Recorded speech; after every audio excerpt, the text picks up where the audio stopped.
Hi, I'm Mal and welcome to another episode of MiniModelMakes. Recently in lockdown I've started playing Dungeons & Dragons with my family. I've come to Dungeons & Dragons after a long absence. I used to play 3.5 edition many moons ago and know very little now about what's available and out there. The new books seem amazing though, and they've simplified the rules from what I can gather of it so far, which is good. It's great for people to start up with. But being a model collector, I'm also very keenly looking at what's available and out there from a model collectors and painters point of view. I've been a big collector of Games Workshop models over the years and not really looked outside that. However, playing Dungeons & Dragons, it's not a Games Workshop game, so I wanted to see what other models there were out there and what maybe WizKids or some of the other companies like Reaper out there had that I could use for my games. The biggest thing I had was, can I mix and match? Can I put some of the WizKids models and mix them in with the Reaper models? Will they look very similar? Are they the same size? How do they compare in size to the Games Workshop models that I already own? Basically going from there. So I thought I'd do a little video on what's good and bad about all the different models I've seen out there that are very Dungeons & Dragons inspired. Do a comparison in size so you can have a look and gain some opinion yourself. Obviously, if you're a long-term Dungeons & Dragons gamer, it'd be great if you commented on this video at the end with other models that you've come across and sizing and things and how they compare and how they fit into the games. So without much further ado, I'll be going through some of the options out there. Here I've got the WizKids models for deep cuts and for D&D. I've got some of the Reaper ones, and then I've got a couple of boxes of the pre-painted D&D models, and I'll compare them in size to the Games Workshop ones as well. Alright, so I'll get that overhead camera set up and we'll start running through it. See you shortly. I'm going to run through some of the models I bought recently in my quest to find something to use in the Dungeons & Dragons campaign I'm doing with my family. There's a few different models here, so we'll go through them. First of all, I have the Dungeons & Dragons Knowles' Marvellous Miniatures. These are made by WizKids. They are approximately £5. They also do a range for Pathfinder, which are called Pathfinder Battles Deep Cuts. Exactly the same sort of thing. They are one-piece models. I'm going to apologise now because there's going to be a lot of zooming in and zooming out in this. Here is, I think it's an elf rogue, but my son's using him as a ranger because he wanted a hooded elven ranger, which they don't seem to do. The approximately £5 for, well, 1, 2 or 3 models you get in the box set depending on the size. Mostly you get 2 models in the box. You have an advanced version of that model and a lower level version of that model. So in the case down in the corner, I think I've got I've got a human cleric here. So you have your cleric at lower level. He's got a sword, cloak and some minor armour, and then at his higher level he is nice scale mail. He's got an epic looking mace and shield. I wouldn't like to mess with him. As say, all one piece but really nicely detailed models. You know, there's plenty of detail to work on there. They're also pre-undercoated in Vallejo undercoat. It's the light grey undercoat is something I have used when painting my models. It is excellent quality, so that's really good. What I also like with some of these is you can make out on this one, she's got sort of some clear, sorry, everything blurs. She has some clear resin in her hand. So I'm looking forward to painting that and looking at the effects on it. But that's so you can get an idea of the really nice detail you get on these models. That's a Goliath Barbarian my eldest son is using. I shall zoom out a bit. Wait for that to kick in. So you can see the difference in size there. The Goliath slightly hunched. That's a human level model, so you know he's head and shoulders taller. The problem with these is they're not really conversionable. You get what you get. You know, I wanted an elf ranger with a hood for my son. I was lucky enough to get a rogue. It's limited in what you get. If you want them to have a certain weapon and things, you know, you get them what they come with in the box. There will be a high repetition with your models. At the moment, the only ones I've found, I think they are releasing some more different ones, but essentially you get 3 goblins in a box because they're small models. These are all the different ones. You get one with a bow, one with an axe, one with a sword and shield. And that's the size of them compared to the Goliath. But you just get those 3, so you know what goblins are like. You're running 6 or 7 goblins, they're all the same. That's the only downside, because they're all one cast. So I've been doing Lost Mines of Delver with a family. If I've got more than, you know, 3 goblins going, there's repetition rate in them. Not the end of the world. And at the minute, there's not every possibility modelled. So while they are the main maker of models for Dungeons and Dragons, you've not got one of each class in each different sex, in each different race. So if you want a female half-elf rogue, you might be lucky, you might not be. That's the only downside to them really at the minute. Moving on, we've got another product which is made by the same company, WizKids. Slightly different though this time. These are the box sets they do, which are called D&D Icons of the Realms. Now these are specifically labelled towards different books and adventures that have been released. This one's for Dragon Heist. They're roughly £15-ish for a box set. There's loads of different ones. There's an Icons of the Realm Eberron box set I've got as well. These are the only 2 I've got so far.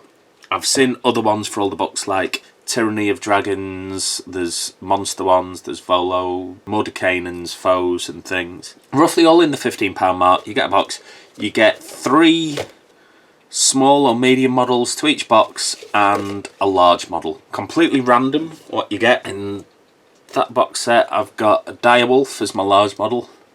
It's quite nice. Really happy with that actually. I did want a direwolf. It's written on the bottom for you so you know. There's roughly 40 models in each set. In the same box set I got a animated door, which is actually quite nicely painted. A Sun Soul Monk. I'll zoom in on these a little bit. That's my Sun Soul Monk. Sorry, back to the animated door, which is quite cool. And a City Watch. So, big thing for these are the pre-painted. Once more, they fit in nicely because they're made by the same company with the models we already have shown you. You know, they're not too far distant from the point of view of scale, which is quite good. Goliath. So you can use them in conjunction. If you've not got time, they're already painted. The downside to these is it's a random element of what you're getting in the box. And also with the random element is there's only 44 models in that set.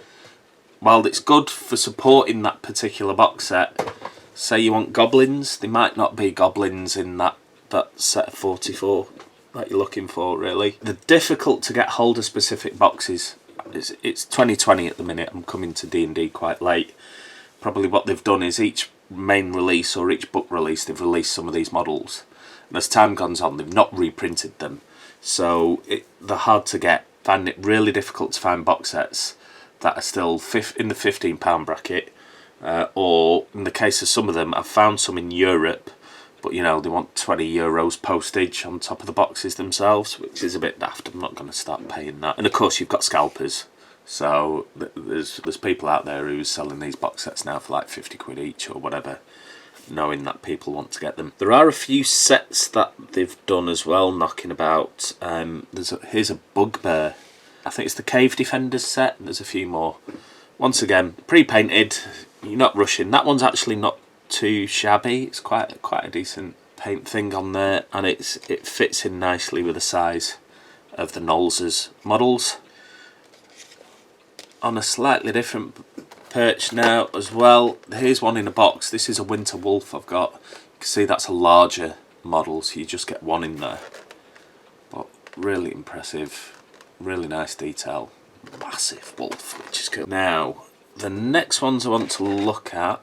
Oh, in fact, here's a deep cuts one in the box as well. This is a Gnome Bard. So that's his size there, you can see, compared to the others. These are the deep cut ones. Nice box art on the back for you to copy for your painting, which is great. I got that one from a local hobby store, Harlequins Preston. It's about £5. Fortunately, doesn't stock them all, which is a shame. I think I got some online on eBay from a company called Midland Miniatures. They're about £5, and the guy was really cool and combined all the postage for me, which is nice. Now moving on to another company which is called Reaper Bones. It's an American company. We've got some Duergar or Dark Dwarves here. I'm going to pop him out of the packet. About £3-ish per model. I got this from a company imaginatively called We Sell Reaper Minis on eBay. It was good of them. Now looking at these, from looking in the boxes, the detail isn't as good as the WizKids ones. Just trying to open another one for a bit of difference. So here's one I was going to use as a mage. I'm not sure the differences with some of these. There's like Dark Heaven Reaper Bones. There's Reaper Bones Black. The Reaper Bones Blacks just seem to be a bit darker resin. But this one's Dark Heaven is the same as that mage there, and he's a bit darker, so it's not like using the same resin there. So he's actually quite nicely sculpted. The dwarf is really nicely sculpted there from a detail point of view. They're quite nice. This mage, not so much. Maybe with a different bit of undercoat on them. She's also really bright, so you can't pick it up on camera, which is a shame. But she's not as if I try and put one of the Knowles' ones up next to it, you can see the difference there between the sculpting. Yeah, these jump out by a country mile. These at like £3 each, you know, might work out a little bit dearer as well than the WizKids ones. However, what I like about this range, they seem to have more different kinds of models. This guy's got that kind of templey, paladin-y, kind of heavily armoured vibe I was looking for with this model, which is really cool. I think he's going to be an NPC in one of my games. And they do stack up nicely in height with the others, so you can interchange, you know, with them. Yeah, they're not as detailed, but or some of them aren't anyway, but you know, they're a good comparison there. And then I've got a Dark Dwarf, a Pounder, which I will very quickly open up. My word, he is impossible to get out. It's nice packaging. He's got a little plastic bit inside. So yeah, I'm going to be using them as Duergar in some kind of campaign, and nicely sized compared to the human models there. So yeah, really nice and interchangeable.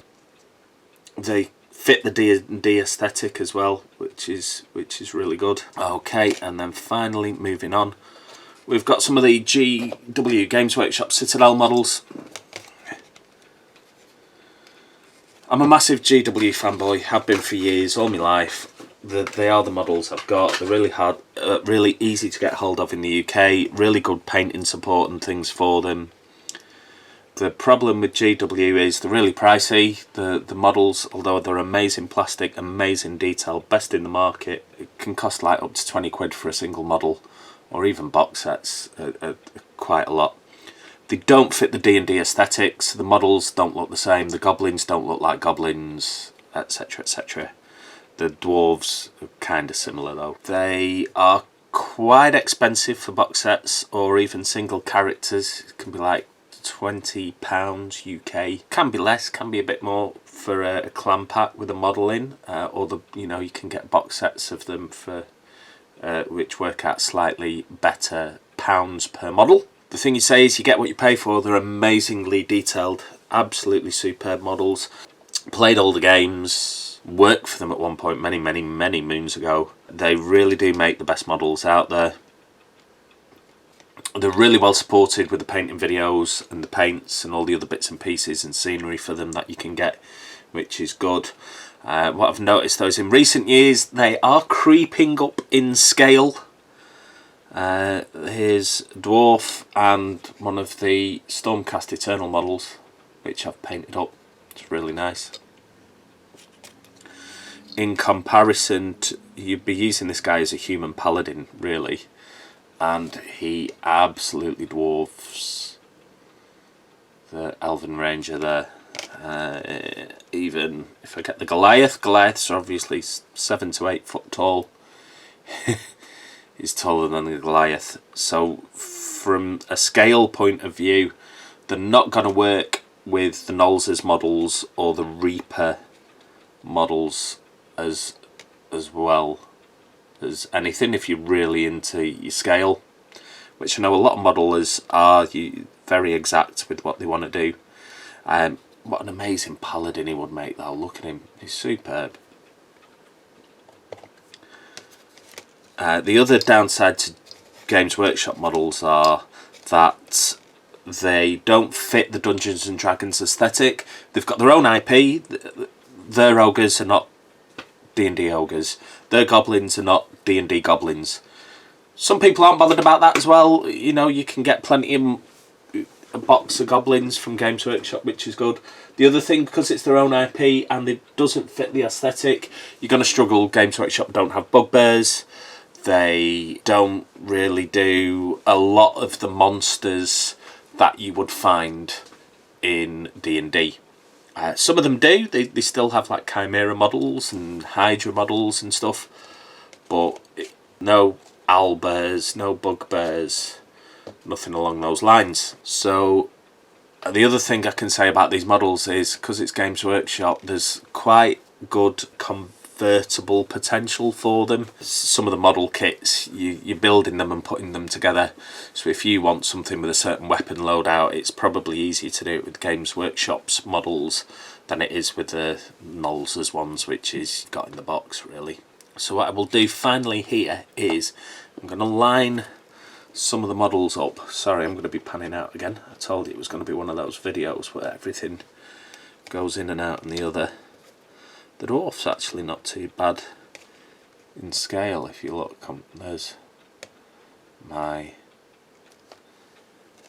Elven model, there's a Goliath model there, there's a bugbear, two mages, one of the Reaper Bones ones, another Reaper Bones one there, so that gives you an idea. I'll put that large direwolf at the top.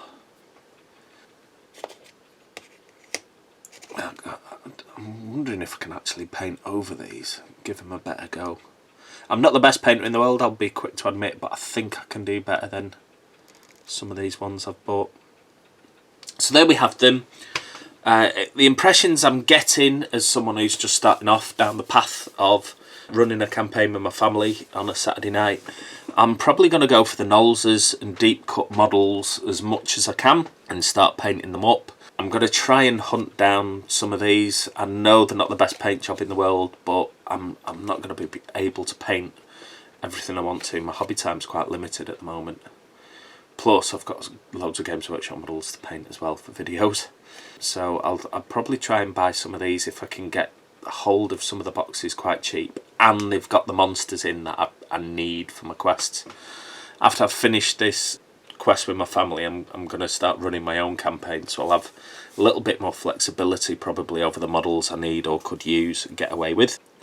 But yeah, I'll be using the Knowles or the WizKids models as much as possible, and I will probably complement them with a few of the Reaper models as well, so long as the conditions are right. So that's what I'm just thinking from there. Okay, so what I will do now is I will flick it back onto my main camera and I'll run through a conclusion for you guys with everything on. Bye for now and see you shortly.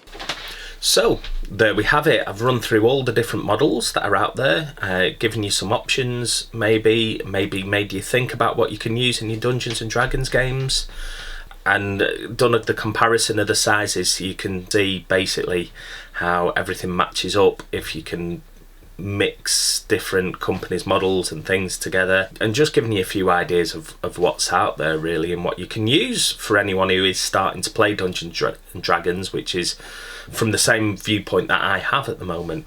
Really actually quite impressed with all the models really, but especially the WizKids ones. I know the pre-painted models aren't exactly the best if you're good at painting, but for those people who don't have time, they're not too bad. The one thing I didn't like about them is they've got a very random element to them. You're getting what you're getting. It'd be really good if you could get some of these pre-painted models in packs, you know, like you get a pack of 10 goblins or 10 skeletons or something that would be very useful from a dungeon master's perspective. For the actual characters themselves, these little packs are great if you get a couple of models in them and you can paint them up. It's the same for your big boss creatures and all that sort of thing. I'm on a dragon hunt. I need to find a young green dragon to use in my campaign. Maybe I'll do a video on what I've come across there. As I say, I hope that's given you some idea of what models there are out there for Dungeons and Dragons. If you've got any comments yourself, if you're a veteran DM and you put in the comments below you've watched this video, what models you use and what else to look out for out there, or any places where you can pick some of these models up, it'd be great. Please like, subscribe and share this video. That'd be awesome. It'd be nice to get a bigger following out there. It certainly inspired me to do some more videos. I'll certainly do some more D&D inspired videos soon, I hope, as well as I need to get back to painting some of my model backlog, so I'll be doing some painting videos with a bit of luck as well. Okay, that's everything everyone. Please stay safe out there and bye for now.